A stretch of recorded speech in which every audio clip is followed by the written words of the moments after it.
Bueno, ahí estamos grabando. Ahora sí, bueno, los saludo de vuelta para así queda grabado. Buenas tardes a todos.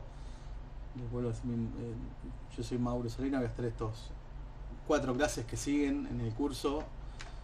Que restan 6 clases de la diplomatura. Las 4 siguientes van a estar conmigo. Y después vuelvo a retomar el profesor Cristian Bota, que tuvo las 2 clases anteriores.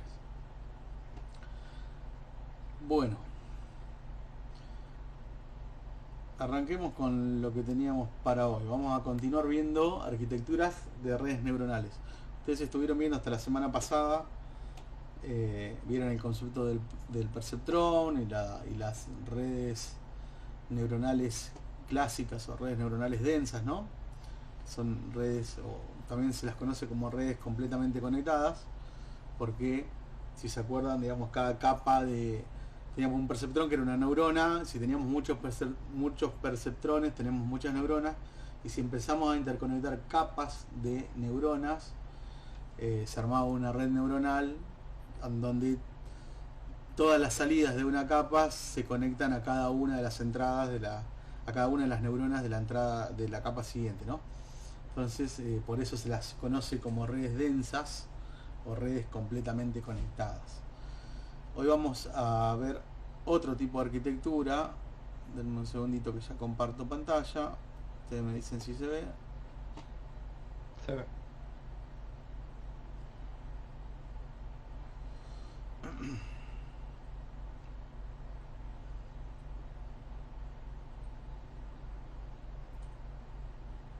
¿Se ve, no? ¿Ahí? Sí, sí. ¿Sí? Sí, Bueno. sí. Entonces hoy vamos a arrancar con una nueva arquitectura que son las redes neuronales convolucionales, que son bastante modernas, digamos. Vamos a hacer un repasito igual general desde rápido de cómo evolucionó la inteligencia artificial y cómo llegamos a estas redes neuronales convolucionales. Pero es una arquitectura relativamente moderna, ahora van a ver cuando avancemos en la clase, ¿no? Bueno, entonces recapitulando un poquito, teníamos como a grandes rasgos estos 3 círculos, uno dentro de otro, donde el círculo más externo es la inteligencia artificial. eh, Parte de inteligencia artificial es lo que se conoce como aprendizaje automático, machine learning, como son los algoritmos de regresión lineal, algoritmos, no sé, de bosques de árboles de decisión, reglas de decisión, este, regresión logística. Hay varios algoritmos que máquinas de soporte vectorial, hay un montón de algoritmos de aprendizaje automático que están dentro de la inteligencia artificial. Y con el avance de la tecnología y del poder computacional, se empezó a profundizar en lo que es el aprendizaje profundo o deep learning, que es un poco lo que vamos a ir a empezar a ver ahora, de a poquito en las clases que quedan, ¿no? Incluso adentro de esto están eh, los lenguajes de estos nuevos lenguajes como de las redes generativas, como los de ChatGPT y un montón de modelos más nuevos.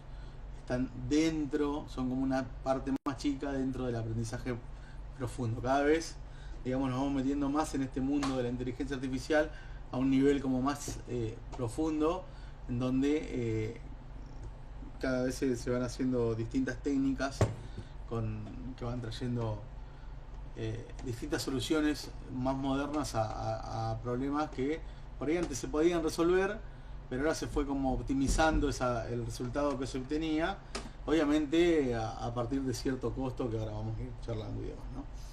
Pero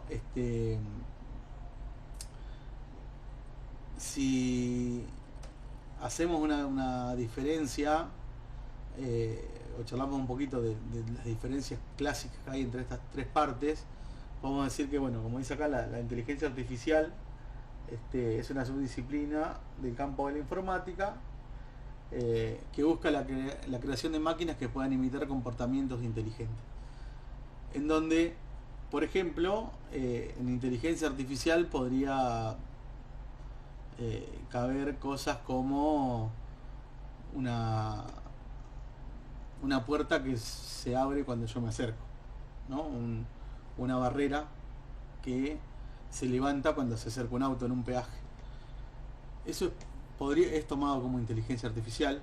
Digamos, no tiene que ver con el aprendizaje automático, porque ya seguramente ustedes sabrán que es otra cosa, pero es parte de lo que es inteligencia artificial. Digamos, es una forma de hacer que las máquinas imiten un poco los comportamientos inteligentes, como si fuesen inteligentes.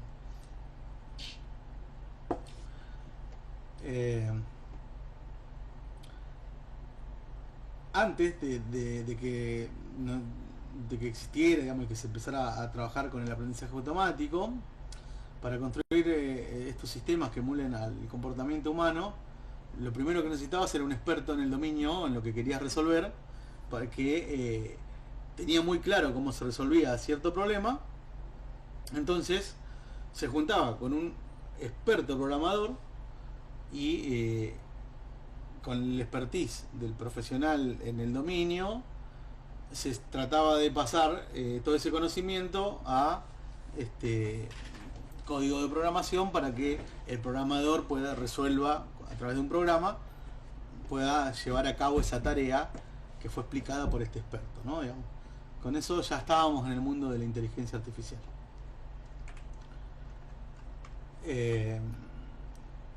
A partir después de que vino el aprendizaje automático, las cosas fueron cambiando, ¿no?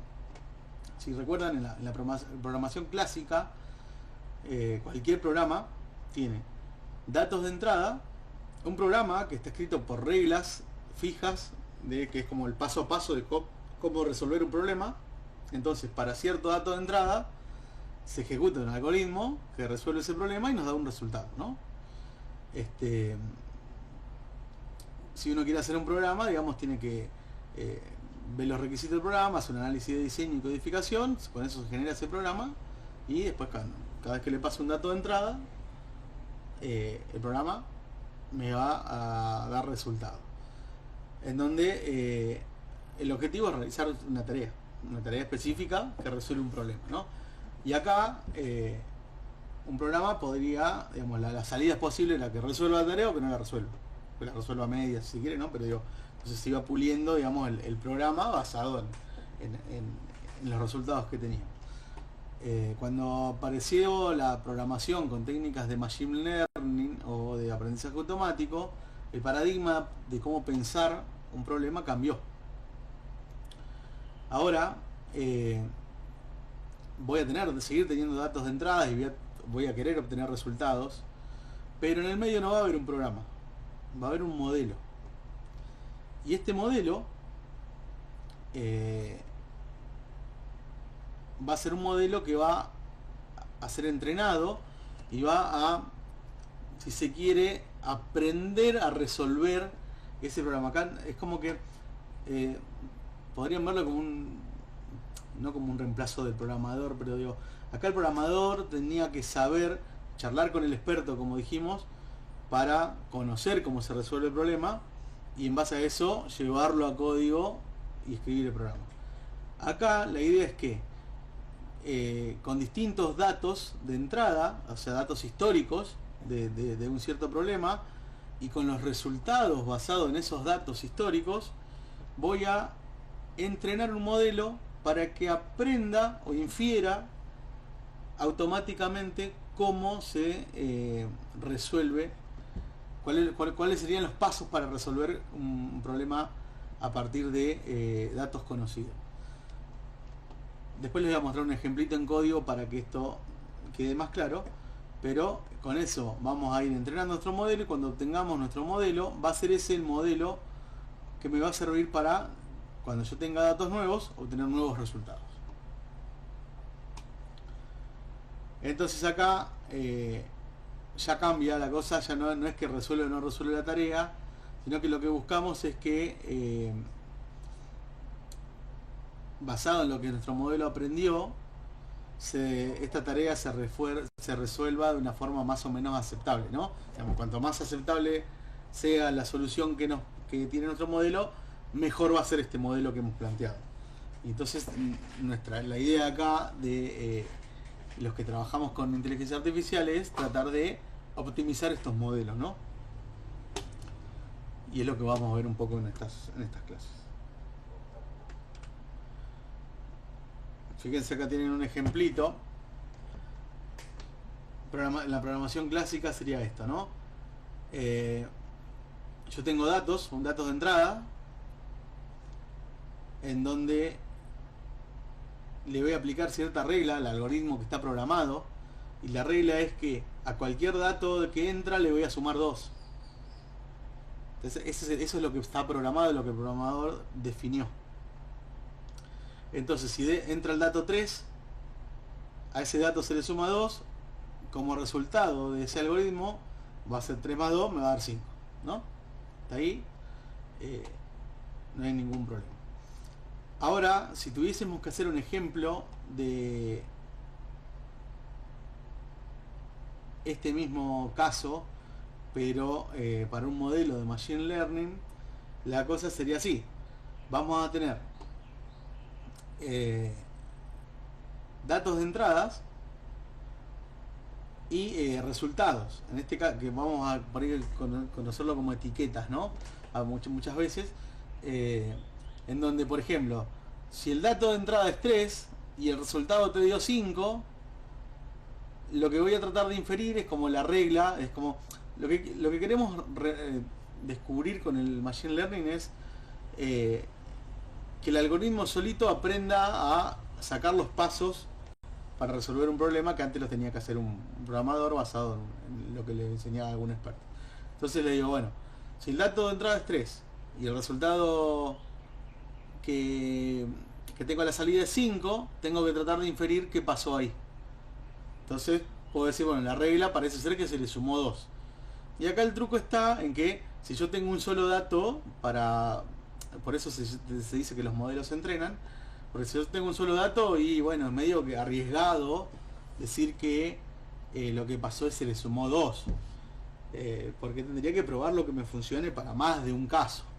Entonces la idea es decir, bueno, tener varios casos de datos anteriores. Entonces, bueno, si el dato era 3, el resultado es 5. Y cuando el dato era 5, el resultado es 7. Cuando el dato era 10, el resultado es 12. Cuando el dato es 25, el resultado es 27. Entonces, basado en todos esos ejemplos, tratar de inferir esa regla de qué es lo que le está pasando a ese dato de entrada respecto al resultado de salida, ¿no? Y eso se va a ir ajustando, digamos, de manera matemática. Vamos a ajustar funciones, digamos, ya lo estuvieron viendo seguramente en la parte del perceptrón y de las redes neuronales clásicas, donde se hace el algoritmo de backpropagation y demás, que se va auto corrigiendo el error, ¿no? Ahora igual lo vamos a ir repasando. Cualquier cosita, consulta que tengan, me frenan, me dicen, pará, no entiendo, vamos de vuelta, me avisan, no hay ningún problema, ¿no? Cualquier duda, cualquier comentario que quieran aportar, háganlo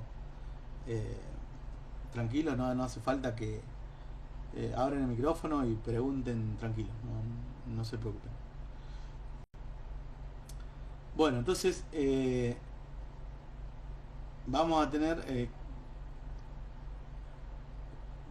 varias etapas en la creación de un modelo, ¿no? Vamos a tener, dijimos, bueno,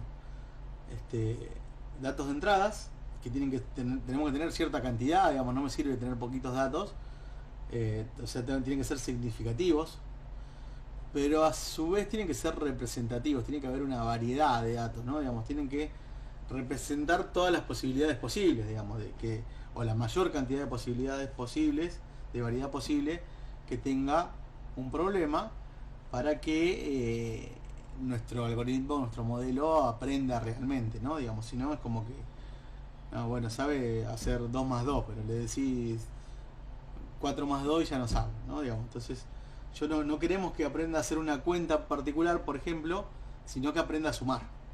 Esa es la idea, ¿no? Digamos, no que se aprenda de memoria los datos que ya conozco, sino que me sirva para resolver nuevos problemas. Y a eso se le llama, digamos, que lo que buscamos es que nuestros modelos generalicen, ¿no? Que tengan una buena generalización. Es la capacidad de la red de responder ante entradas no conocidas, ¿no? Entonces, no me interesa que sea perfecto con los datos que yo ya tenía, porque eso ya lo tenía, digamos, voy me lo fijo ahí, digamos, ¿no? Lo que a mí me va a interesar en un modelo de inteligencia artificial es que sea lo mejor posible en cosas que nunca había visto, ¿no? Y eso es ese poder de generalización que se gana a través del entrenamiento de los modelos. Y obviamente hay que muchas cosas que tener cuidado y tener y distintos pasos a realizar para que esto funcione bien, ¿no? Digamos. Pero en principio muchos datos de entrada tenemos. Después generalmente vamos a dividir estos datos como en dos paquetes mínimo, en donde vamos a tener datos para entrenamiento,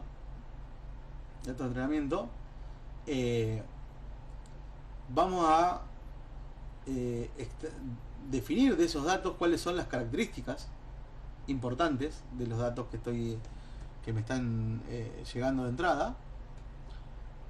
Vamos a elegir un algoritmo de aprendizaje, por ejemplo una red neuronal, o por ejemplo un árbol de decisión, o una máquina de soporte vectorial, la que sea, una regresión lineal, y en base a eso vamos a armar un modelo. Vamos a ir entrenando ese modelo y luego vamos a entrenar, vamos a tener que testear el modelo entrenado, ¿no? Porque lo entreno, pero ¿cómo sé si está funcionando bien o funcionando mal? Lo tengo que testear con otros datos. Y si yo lo testeo con los mismos datos que fue aprendiendo, es como que estaría haciendo trampa, en el sentido de podemos caer en el problema de que nuestros modelos se aprendan de memoria los datos con los que están entrenando. Es como si uno cuando estudia, ¿no? Si uno estudiamos de memoria un ejercicio matemático, me lo aprendo de memoria, voy a hacer un examen, me cambian los números de la cuenta y como aprendí de memoria no sé no lo sé hacer. Acá pasa lo mismo.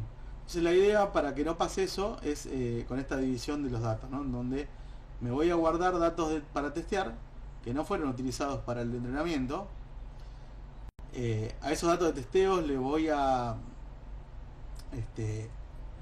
extraer las características, ¿no? Las mismas características que con las que fue entrenado el modelo, en el sentido de qué es lo que me importa de estos datos que fui guardando para testeo. Lo voy a pasar por el modelo que generé y entrené, y con eso voy a obtener una predicción. Y esta predicción es la que me va a decir qué tan cerca del valor esperado estoy o no, dependiendo del algoritmo que esté aplicando. ¿Se acuerdan que tenemos distintos tipos de aprendizajes? Y eso no me acuerdo ahora si lo vieron con Cristian o si ya lo habían visto, pero o si no lo vieron, ustedes me dicen. ¿Se acuerdan que tenemos aprendizaje supervisado, aprendizaje no supervisado y aprendizaje por refuerzo? ¿Sí? Bueno, en donde en el caso de las redes neuronales, tanto las clásicas, las densas, como lo que vamos a ver hoy, que son las convolucionales, estamos en el submundo del aprendizaje supervisado. En el aprendizaje supervisado lo que teníamos era, además de estos datos con los que vamos a entrenar los modelos, tenemos ese resultado, digamos, sabemos a dónde queremos llegar. Ese dato de resultado es lo que le vamos a llamar target en nuestras redes neuronales. Como tengo muchas características, bueno, ¿cuál es tu target? ¿Qué es lo que vos querés predecir? Entonces, tenés, por ejemplo, los datos de humedad del suelo, temperatura, humedad ambiente, velocidad del viento, nubosidad, y lo que querés predecir es si va a llover o no va a llover, por ejemplo, ¿no? O si está soleado, o está lloviendo, o está nublado. Entonces el target es esa columna o esa característica que es nublado, lloviendo o soleado. Bueno, y hoy nos vamos a meter un poco en el mundo del Deep Learning, porque vamos a ver una nueva arquitectura de redes neuronales que son las convolucionales. Así que vamos a charlar un poquito de la diferencia entre Machine Learning y Deep Learning. En el caso del Machine Learning, tengo datos de entrada, necesito que manualmente extraer las características, digamos, determinar qué es lo que es importante y qué no para resolver cierto problema. Con eso, una vez que tengo las características importantes, armo un algoritmo de clasificación, por ejemplo, le paso las características importantes y obtengo una salida. Por ejemplo, en este caso, si la entrada es un autito, bueno, acá las tendré que tener a alguien que conozca de autos, por ejemplo, y decirme que, bueno, en una lista de datos, que es importante para reconocer que hay un auto o no hay un auto. Entonces, por ejemplo, voy a un mecánico y me dice, bueno, mirá, tiene que tener motor, tiene que tener cierta cantidad de ruedas, tiene que tener puertas, lo que sea. Digo, bueno, esto es lo importante. Entonces, cada vez que paso una entrada, si paso una bicicleta, me tendría que decir, no, no es un auto, ¿no? Porque le falta el motor. Pero si paso un camión, tiene motor, tiene ruedas y demás, pero por ahí el tamaño, la cantidad de ruedas y demás, si no, esto no es un auto. Hasta que, bueno, si paso un auto como entrada, me tendría que decir si esto es un auto, si el modelo fue entrenado, pero todo basado en la extracción esta de características que alguien hizo de forma manual, ¿no? Digamos, si alguien que hizo esto no tenía muy claro lo que era un auto, bueno, el modelo va a tener ese sesgo que fue generado por la extracción de características, va a estar en el modelo, y si yo no le dije que si tiene más de 4 ruedas probablemente ya no sea un auto, y bueno, capaz que viene un camión y me dice que es un auto. Por su parte, en los algoritmos de Deep Learning y el mundo este del aprendizaje profundo, la gran diferencia que tenemos con el aprendizaje automático tradicional es que me olvido de la extracción de características, ¿no? Por lo menos me lo olvido porque no la tengo que hacer manual. El mismo algoritmo se va a encargar de determinar qué es importante y qué no, basado en los datos de entrada. La única diferencia es que no todos, pero algunos algoritmos de Machine Learning o aprendizaje automático, con poquitos datos de entrada, yo puedo armar buenos modelos. Porque se basa todo, digamos, acá está muy atado a las características que pude extraer de forma manual. En cambio, en el Deep Learning, como tengo que, el algoritmo tiene que autoencontrar esas características, lo que va a necesitar es que la cantidad de datos de ejemplos de datos de entrada sea muchísimo mayor que en el aprendizaje automático. Entonces, suelen ser bastante potentes y bastante buenos los algoritmos de Deep Learning, y además dan excelentes resultados y demás, pero necesitamos muchos datos. Y esto tuvo un boom en las últimas 10 años, 15, debido a varios factores. Uno de ellos es la explosión de datos en redes sociales y en internet, ¿no? Digamos, piensen que para el año 2000 no teníamos ni los celulares, o apenas estaban los que laburaban en alguna empresa, algo tenían celular, pero no era normal andar con celulares, no había WhatsApp, no había redes sociales, no había nada.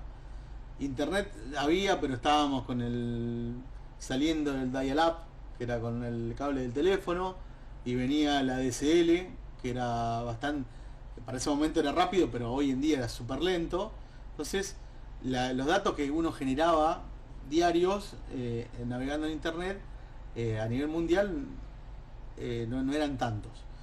Con el avance de la tecnología, con el avance del poder computacional, con el avance de internet, las redes sociales y demás, esto explotó y hoy se generan millones de datos diarios en todo el mundo, de todo tipo. Y además, el avance tecnológico permitió que se puedan procesar todas esas cantidades de datos de manera más o menos eficiente, y eso hizo que explotara todo lo que es el mundo del aprendizaje profundo o deep learning. Y hoy en día ya los lenguajes LLM, que se llaman, como por ejemplo los modelos de ChatGPT, el DeepSeek y varios otros. Pero necesitamos, digamos, muchos datos acá. Bueno, entonces, para ir resumiendo esto que fuimos repasando, si tengo aprendizaje automático,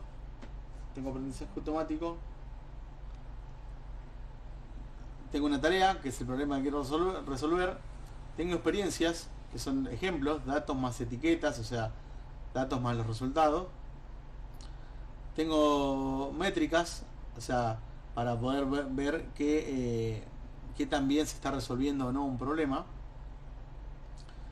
Y la clave era, como les decía hoy, un experto que decide cuáles son las características de los datos útiles para que ese aprendizaje automático se lleve a cabo.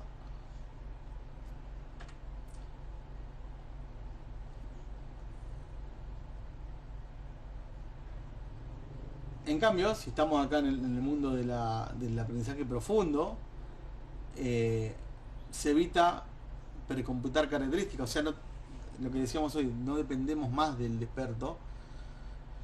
Necesitamos más datos, pero bueno, al mismo tiempo, como dice acá, se aprende a resolver esta tarea y se busca que el algoritmo aprenda cuál es la representación correcta de esos datos y cuál es la mejor forma, digamos, que pueden tomar para resolver una tarea específica, ¿no?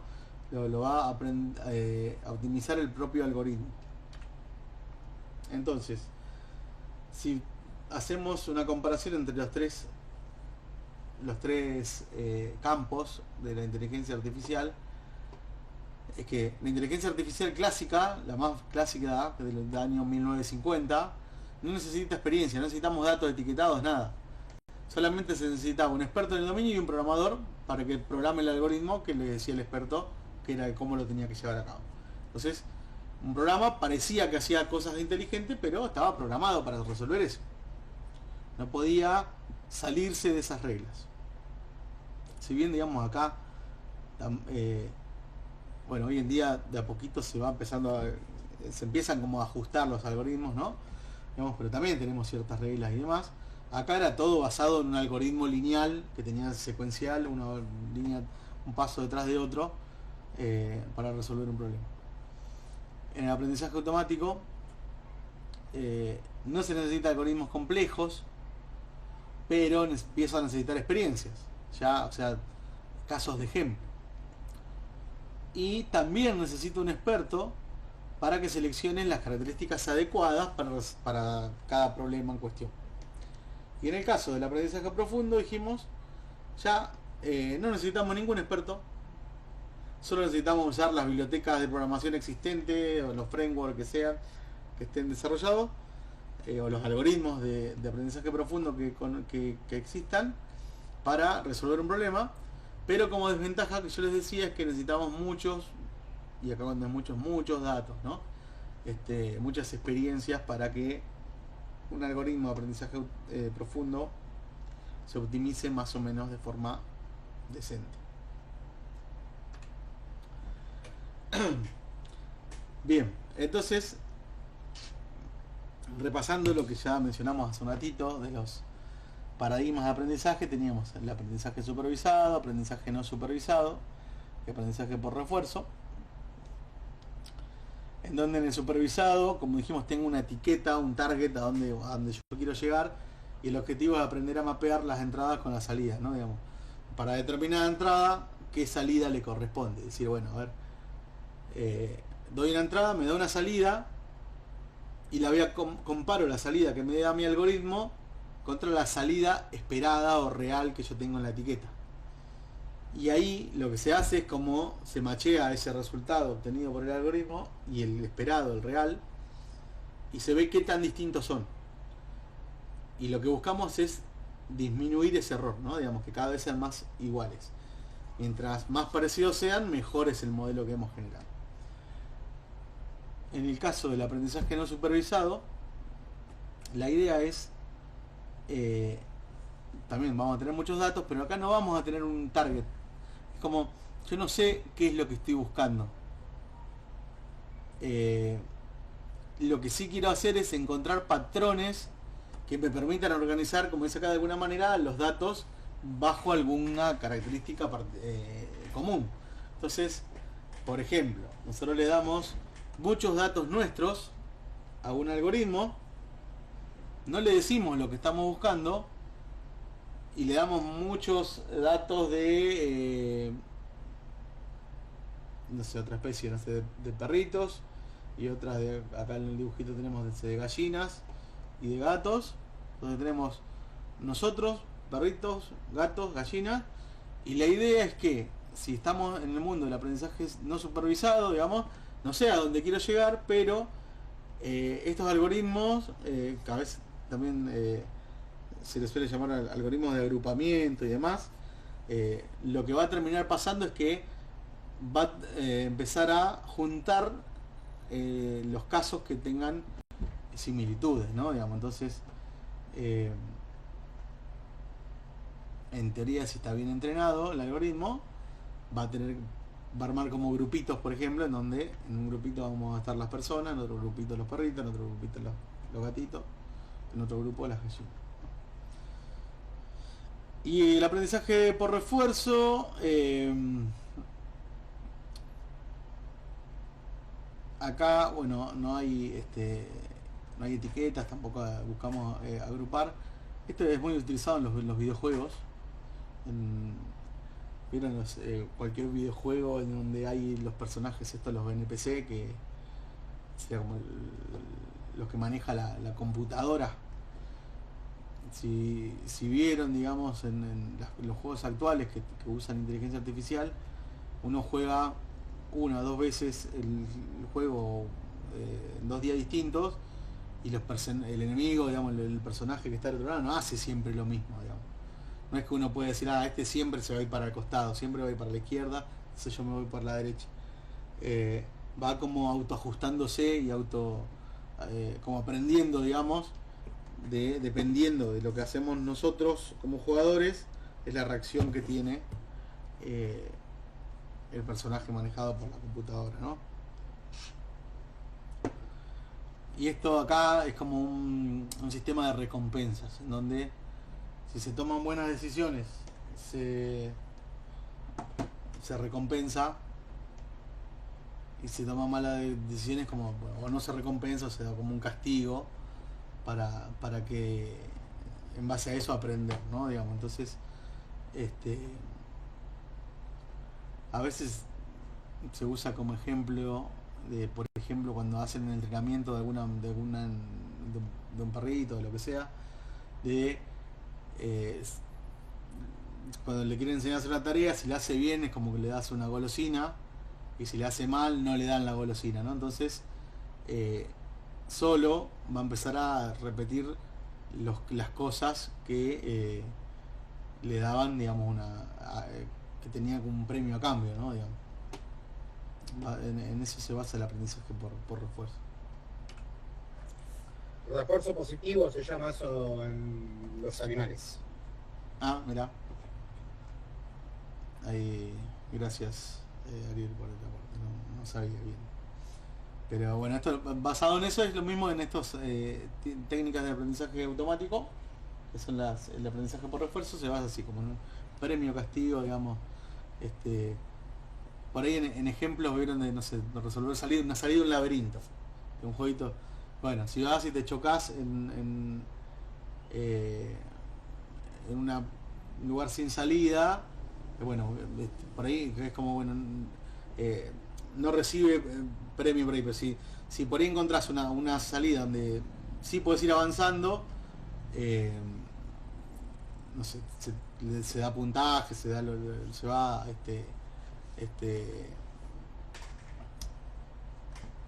compensando de alguna manera el jugador, y en base a eso o en este caso a los personajes, digamos, NPC, lo que sea, y entonces se va a tender a que se vaya siempre resolviendo el problema de la mejor manera posible, ¿no? Bueno, por otro lado, antes de continuar, tenemos que recordar que tenemos distintos tipos de datos también, ¿no? En general, los que estuvieron viendo hasta ahora, de toda la diplomatura, trabajábamos con datos estructurados, en donde no importa el algoritmo que aplicaran, la técnica que aplicaran, de estadística, de aprendizaje automático, de redes neuronales para hacer regresión lineal, regresión logística, lo que sea, teníamos en general una tablita con los datos organizados, en donde teníamos una cierta cantidad de columnas, teníamos datos para cada una de esas columnas, que era un registro, podía haber faltantes y demás, dependiendo del algoritmo hay que completar ese faltante con algo, un cero o algo, pero algo tenés, como son generalmente algoritmos matemáticos, necesitamos darle información, no puede haber valores nulos, digamos, no faltantes, porque es como que si no, no puedo avanzar con las cuentas matemáticas, pero siempre teníamos datos. Por ejemplo, como dice acá, un conjunto de datos contiene un conjunto de 150 registros bajo 5 atributos. Por ejemplo, en este dataset que era de las flores, no sé si lo vieron ya en la diplo, de que tenían 3 tipos de flores que eran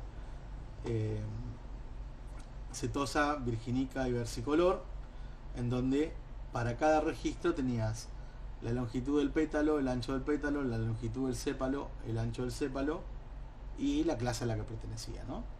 Esos 4 valores, y decía, bueno, con esas medidas, esto es una setosa, esta otra setosa, la otra una versicolor, la otra virginica, ¿no? Y así con cada registro. Bueno, basado en eso le aplicábamos lo que queríamos. El problema es que en el mundo real, cuando pasa eso, estamos todos felices y todos contentos porque tenemos los datos ahí ya en una tablita. Pero en el mundo real, la mayoría de los datos que generamos, esto que yo les decía, que generamos millones de datos diarios, no están estructurados, no están en una base de datos, digamos. No hay un Excel donde tengamos todo lo que está la gente chateando en una red social hoy en día, en X, en Instagram, en Facebook, en lo que sea. No está eso, está todo suelto. Son datos no estructurados. Está lleno de imágenes. Las imágenes no son datos estructurados, no son tablas. Hay música, hay comentarios, digamos, hay reseñas y demás. No hay una estructura fija. No es que todos los comentarios de Facebook tienen 50 letras. Todos, sí o sí. No, algunos más cortos, otros más largos. Algunos con imagen, otros con emoji, otros sin emoji, ¿no? Todo eso son datos desestructurados. Y entonces ahí todos los algoritmos que trabajaban con datos estructurados empiezan a fallar un poquito. Así que cuando tenemos datos no estructurados, vamos a requerir enfoques de procesamiento y análisis diferentes. ¿Qué aplicaciones puedo darle a este tipo de datos no estructurados? Muchísimas, y son las que hoy en día se está potenciando por todos lados, digamos. Se habrán cansado de ver este tipo de ejemplos donde, por ejemplo, detección de objetos, ¿no? De todo tipo, en la vía pública, detección de objetos para las computadoras de los autos de conducción autónoma, ¿no? Digamos que un auto pueda frenar cuando ve un peatón, un semáforo en rojo. Búsqueda de anomalías en imágenes médicas, ¿no? Digamos, por ahí, en radiografías, en distintos tipos de cosas de imágenes, tratar de buscar anomalías, reconocimiento de rostros, ¿no? Para ver hacer un reconocimiento de rostro para dar una entrada a alguien, para ver si, no sé, si cometió algún delito y está en una base de datos, lo que sea. Creación de imágenes nuevas, ¿no? Vieron hoy los lenguajes y todos estos nuevos modelos que hay, que uno puede decirle, no sé, creame un cuadro o te doy una foto mía y hacerle un cuadro con el estilo de el renacentismo y no sé qué, y te genera tu foto con ese estilo y demás, ¿no? Generar imágenes, por ejemplo, ¿no? Todos son aplicaciones que trabajan con datos no estructurados, y es un poco lo que vamos a empezar a ver, cómo crear estos algoritmos que van a trabajar con imágenes hoy en día, ¿no? Bueno, entonces lo primero que vamos a hacer es hacer una introducción a cómo es una imagen digital, digamos, ¿no? Porque nosotros tenemos una imagen, la vemos, una foto, lo que sea, a la vista humana es una cosa. Ahora, computacionalmente, ¿cómo está compuesta una imagen? Una imagen es un archivo que puede tener distintas extensiones, pero tiene un montón de datos en ese archivo de la imagen, ¿no? En donde, por un lado, tiene lo que se conoce como metadata de la imagen, en donde, por ejemplo, voy a tener información de el nombre del archivo, información de el tamaño total de la imagen, información que puedo tener dependiendo de cómo fue sacada, ¿no? De la fecha en donde se sacó, el lugar donde fue sacada la imagen, el nivel de, no sé, la cantidad de megapíxeles que tiene, o la calidad, si está en HD y demás, todo un montón de datos que hacen de información de la imagen, ¿no? Y por otro lado, vamos a tener la información que representa el dibujo de la imagen que vemos, ¿no? Nosotros, para los algoritmos que vamos a trabajar, vamos a simplificar esa representación de la imagen y vamos a hacer de cuenta que todo ese metadata que les digo no está, digamos, ¿no? Y por suerte, encima, los algoritmos que vamos a utilizar nos ayudan a hacer de cuenta que no está también. Y para nosotros, entonces, a partir de ahora, una imagen no va a ser ni más ni menos que una matriz que puede ser de m filas y n columnas. Si tiene la misma cantidad será cuadrada, si no será rectangular la imagen, en donde cada intersección de fila o columna va a generar como una celda, un cuadrito, ¿no? Que va a tener un número, un valor, y ese valor va a representar un píxel en nuestra grilla. Entonces, por ejemplo, si yo tengo una imagen que es de 1024 por 720, lo que vamos a tener es una matriz de 1024 filas por 720 columnas, en donde cada intersección entre una fila y una columna va a representar un píxel de esa imagen.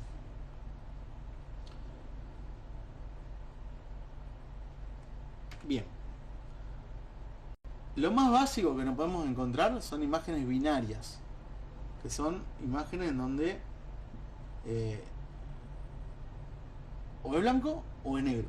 Digamos, no hay gris acá, no hay escala de grises. Entonces, los valores posibles es 1 si el píxel es blanco, 0 si el píxel es negro. Entonces, por ejemplo, puedo tener esta imagen que tiene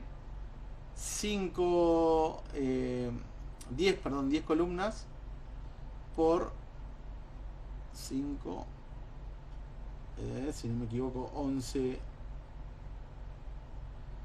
filas. Sí. 10 columnas, 11 filas, en donde en la fila 0, columna 0, tengo un 1, en la fila 1, columna 0, tengo un 1, en la fila 1, columna 1, tengo un 0, ¿no? Y con eso voy armando una imagen. En este caso, si la vemos ahí dibujada, es como dibujamos una letra H, bastante rústica ahí, pero en una imagen que es binaria, o sea, blanco o negro, no se permite otra combinación. Por desgracia, digamos, eso es un problema muy, muy simple, digamos, casi no nos vamos a encontrar con ese tipo de cosas. Lo mínimo que nos vamos a encontrar a veces en general es como una imagen que tenga una escala de grises, en donde no paso del blanco al negro, nada más. Entre medio tengo un montón de colores que van desde menos blanco hasta más negro, ¿no? Digamos, hasta negro bien fuerte hasta blanco blanco, como quieran verlo, en donde va a depender de la cantidad de bits que tengo para representar dicha imagen. No sé si han escuchado, pero a veces, no sé, decimos, tengo una imágenes tiene un bit, tengo un bit por píxel para representar.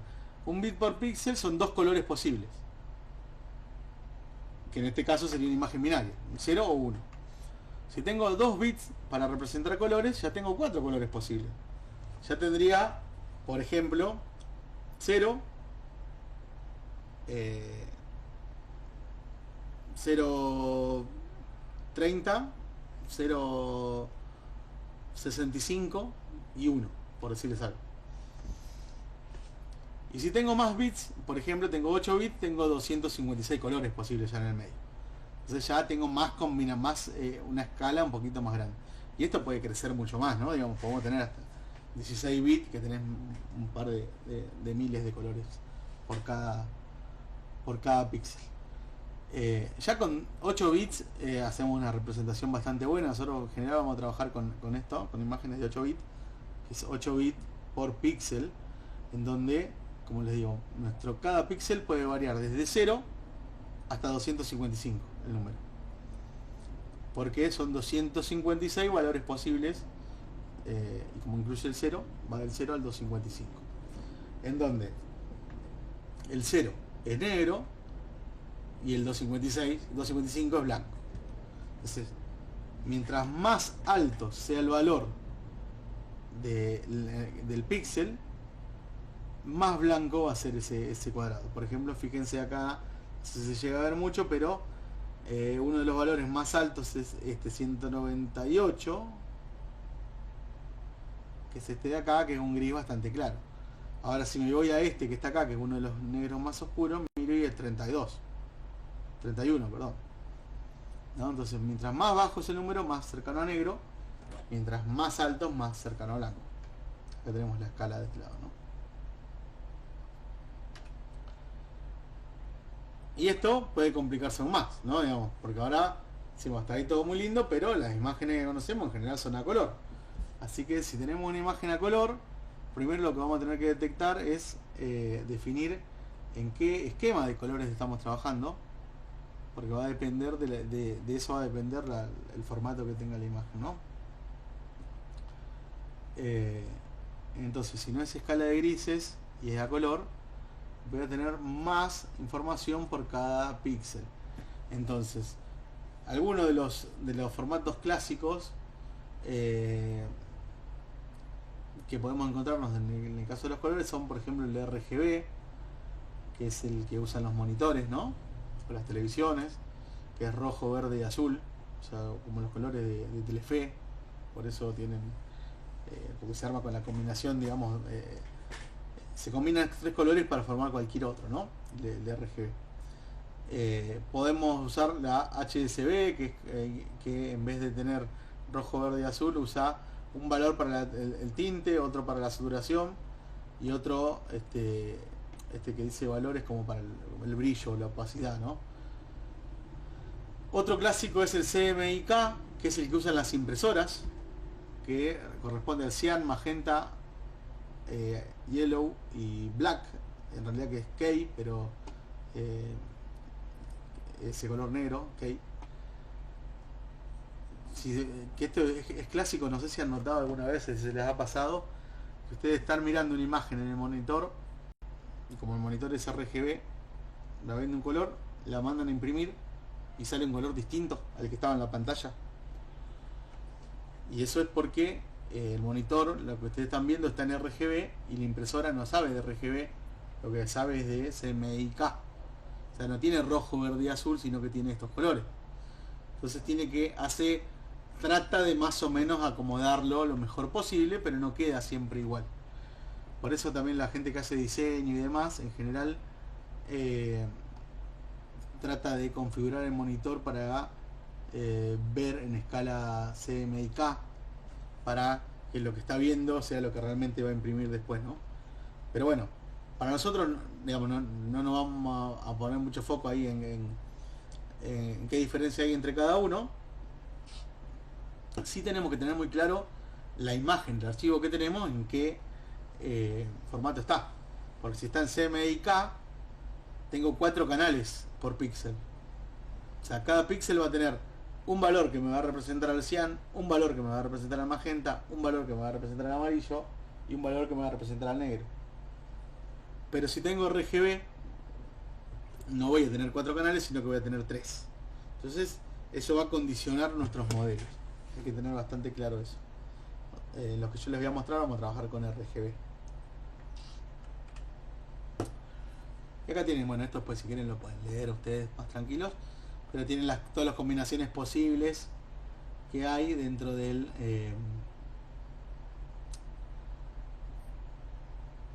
el sistema CMYK, y acá la diferencia con el HSB o HSB corta, lo mismo, cualquiera de las dos. Son el mismo. Hoy se lo mostré con B corta, acá con B larga, pero vieron que le dije ese que decía valor es el brillo. Acá está con B larga porque lo ponen como brillo. Así que bueno, resumiendo, si tengo una imagen a color, por ejemplo la de este pato que está acá, o la de estas verduras que tengo acá, no voy a tener una matriz con información, sino que voy a tener, dependiendo del sistema de color en el que está hecha, si son RGB ambas, o sea, voy a tener 3 matrices por cada imagen. Entonces, para esta imagen de acá abajo de las verduras tengo una matriz que me representa todos los tonos de rojo que hay en esta imagen. En realidad en estos 9 píxeles chiquititos que estoy acá, es como hacemos un zoom ahí. Otra matriz que me va a representar todos los tonos de verdes que tenga. Y otra matriz que me va a representar todos los tonos de azules, ¿no? Lo mismo para la del pato. Si la imagen es de 5×10, voy a tener una matriz de 5×10 para representar todos los rojos, una matriz de 5×10 para representar los verdes y una matriz de 5×10 para representar los azules.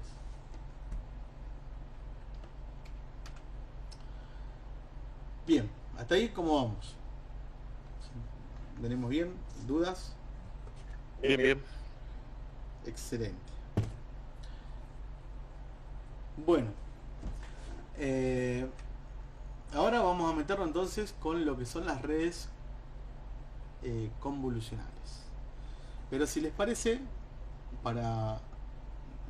de paso para cortar el video y que no sea tan largo y así lo tenemos en varios tramos, hacemos una pausita de 5 minutos, 10 minutos, por si alguno quiere tomar un vasito de agua, ir al baño, y después retomamos con lo que sigue, ¿les parece? Excelente. Bueno. Bueno, ahí pongo entonces, corto la grabación y son las 20:03, más o menos, para ir 10 y 13 volvemos, ¿eh?